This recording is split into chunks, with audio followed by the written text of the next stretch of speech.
Hi, this is Ian Shepard doing first class 7C requirement. Sure. So, tell the 5 most common signs of a heart attack. So there's pressure slash burning sensation in the chest area. There's nausea, unusual sweating, and feelings of weakness. There's one more. Shortness of breath. There you go. Cool. Okay. And then what do you do, the steps in CPR? What are the steps in CPR? So first you gotta check for signs of life. Okay. The way you can do that is by going up and putting your putting your cheek near the person's breath to see if you feel any air coming out to your cheek, and you can slowly watch the chest rise. If you do not see any of these signs on an adult, keyword adult, then ask someone to call 911. Great. If there's no one around, you call 911 yourself. But Okay. if it's a child and there's no one around, you actually have to start doing CPR for 2 minutes and then try and find help. Okay, good. What's the next step? The next step, you do 30 chest compressions. So for an adult, you'd interlace your fingers like this and do it at 100 beats per minute.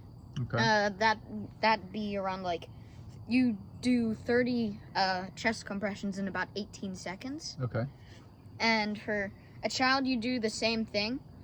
But for an infant, you'd actually have to do 3 fingers like this and do 30 chest compressions this way. You'd still have to do at 100 beats per minute, though. Okay. Cool. And then if there are no spine injuries? If there are no spine injuries, you want to lift the head up like if I was down here, you'd have to go like this. Uh-huh. So my tongue wouldn't fall into my throat, Uh-huh. so it won't block the airway, and there wouldn't be anything, and so the tongue won't block the airway. Okay. And then what?